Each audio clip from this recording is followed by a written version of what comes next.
ಸಕಲೇಶಪುರ, ಆಲೂರು, ಬೇಲೂರು ಮುಂತಾದ ಕಡೆ. ಈಗ ಬೀಳುವ ಹಂತದಲ್ಲಿದೆ ಶಿರಾಡಿ ಘಾಟ್ ರಸ್ತೆಯ ಅಂಚಿನ ಮನೆಗಳು. ಯಾಕೆಂದರೆ ಶಿರಾಡಿ ಘಾಟ್ನಲ್ಲಿ ಗುಡ್ಡ ಕುಸಿತವಾಗ್ತಾ ಇದೆ. ಅವೈಜ್ಞಾನಿಕ ಕಾಮಗಾರಿಗಳಿಂದ ಮೇಲಂಚಿನ ನಿವಾಸಿಗಳು ಪರದಾಡ್ತಾ ಇದ್ದಾರೆ. ಕಳೆದ 9 ವರ್ಷಗಳಿಂದ ನಡೀತಾ ಇದೆ ಈ ಶಿರಾಡಿ ಘಾಟ್ ರಸ್ತೆಯ ಕಾಮಗಾರಿ. ಅದು ಯಾವತ್ತೂ ಮುಗಿಯುತ್ತಾ ನನಗಂತೂ ಗೊತ್ತಿಲ್ಲ. ಅದು ಅವೈಜ್ಞಾನಿಕವಾಗಿ 100 ಅಡಿಗಳಷ್ಟು ಗುಡ್ಡವನ್ನು ಬಗೆದಿದ್ದಾರಂತೆ. ಇನ್ನು ಮನೆಗಳು ಬಂದೋಬಸ್ತಾಗಿ ನಿಲ್ಲಬೇಕು ಅಂದರೆ ಎಲ್ಲಿ ಸಾಧ್ಯ? ಸಕಲೇಶಪುರ ತಾಲೂಕಿನ ಹೆಗ್ಗದ್ದೆ ಬಳಿ ನಿವಾಸಿಗಳಿಗೆ ದಿಗ್ಬಂಧನ. ಅವ್ರು ಎಲ್ಲೂ ಹೊರಗೂ ಬರಬಾರ್ದು, ಒಳಕ್ಕೂ ಹೋಗಬಾರ್ದು, ಆ ರೀತಿ ಬೇಕಾಬಿಟ್ಟು. ಅದು ಯಾರು ಚೀಫ್ ಇಂಜಿನಿಯರ್ಗಳಪ್ಪ ಇವರೆಲ್ಲ? ಇವರಿಗೆಲ್ಲ ಯಾರು ಓದಿದ್ದು, ಎಲ್ಲಿ ಓದಿದ್ರು, ಯಾರು ಕೆಲಸ ಕೊಟ್ಟರು?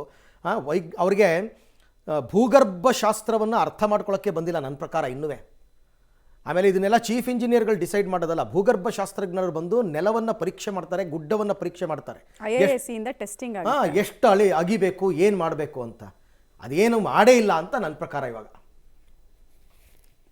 ಹಾಸನ ಜಿಲ್ಲೆಯಲ್ಲಿ ಕೊಂಚ ಬಿಡುವು ನೀಡಿದಂಥ ಹೊರಣ ಮತ್ತೆ ಅಬ್ಬರಿಸ್ತಾ ಇದ್ದಾನೆ. ಅದರಲ್ಲೂ ಮಲೆನಾಡು ಭಾಗವಾದಂಥ ಸಕಲೇಶಪುರದಲ್ಲಿ ಧಾರಾಕಾರವಾಗಿ ಮಳೆ ಆಗ್ತಿದೆ. ಭಾರಿ ಮಳೆಯಿಂದಾಗಿ ಇದೀಗ ಶಿರಾಡಿ ಘಾಟ್ ರಸ್ತೆಯಲ್ಲಿ ಮತ್ತೆ ಭೂಕುಸಿತ ಆರಂಭವಾಗಿದೆ. ನಾವು ಈಗ ದೃಶ್ಯದಲ್ಲಿ ಗಮನಿಸಬಹುದು, ಇದು ಶಿರಾಡಿ ಘಾಟ್ ರಸ್ತೆಯಲ್ಲಿ ಬರ್ತಕ್ಕಂತಹ ಮಾರ್ನಳ್ಳಿ ಅಂತಕ್ಕಂಥ ಗ್ರಾಮ. ಮಾರ್ನಳ್ಳಿ ಗ್ರಾಮದ ಬಳಿ ಈಗ ಶಿರಾಡಿ ಘಾಟ್ ರಸ್ತೆಯಲ್ಲಿ ಭೂಕುಸಿತ ಉಂಟಾಗ್ತಾ ಇದೆ.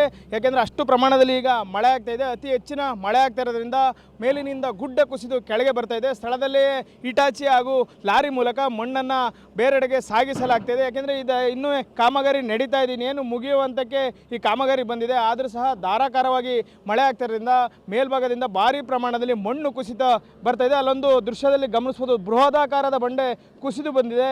ಅದು ಯಾವಾಗ ಬೇಕಾದ್ರೂ ಜಾರಿ ಕೆಳಗೆ ಬರ್ಬೋದು. ಈ ರೋಡು ಅಪಾಯದ ಹಂಚಿನಲ್ಲಿದೆ. ಯಾಕೆಂದರೆ ಶಿರಾಡಿ ಘಾಟ್ ರಸ್ತೆಯಲ್ಲಿ ದಿನಕ್ಕೆ 25,000ಕ್ಕೂ ಹೆಚ್ಚು ವಾಹನಗಳು ಓಡಾಡ್ತವೆ. ಒಂದೆಡೆ ಸಿಮೆಂಟ್ ರಸ್ತೆ ಚತುಷ್ಪಥ ಕಾಮಗಾರಿ ನಡೀತಾ ಇದೆ, ಮತ್ತೊಂದೆಡೆ ಗುಂಡಿ ಬಿದ್ದಂತಹ ರಸ್ತೆಗಳಲ್ಲಿ ವಾಹನಗಳು ಓಡಾಡಬೇಕಾದ ಒಂದು ಅನಿವಾರ್ಯ ಪರಿಸ್ಥಿತಿ ನಿರ್ಮಾಣವಾಗಿದೆ. ಮತ್ತೆ ಮಳೆ ಅಬ್ಬರಿಸ್ತಾ ಇರೋದ್ರಿಂದ ಯಾವಾಗ ಬೇಕಾದರೂ ಸಹ ಮಣ್ಣು ಕುಸಿದು ಬರ್ಬೋದು.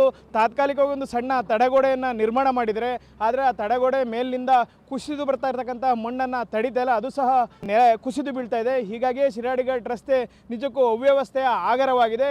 ಇನ್ನು ಮಳೆ ಪ್ರಮಾಣ ಹೆಚ್ಚಾಗ್ತಲೇ ಇದೆ. ಅಲ್ಲದೆ ಮುಂದೆ ಸಹ ಭಾರಿ ಮಳೆ ಆಗುತ್ತೆ ಅಂತೇಳಿ ಹವಾಮಾನ ಇಲಾಖೆ ಈಗಾಗಲೇ ಮುನ್ಸೂಚನೆಯನ್ನು ನೀಡಿದೆ.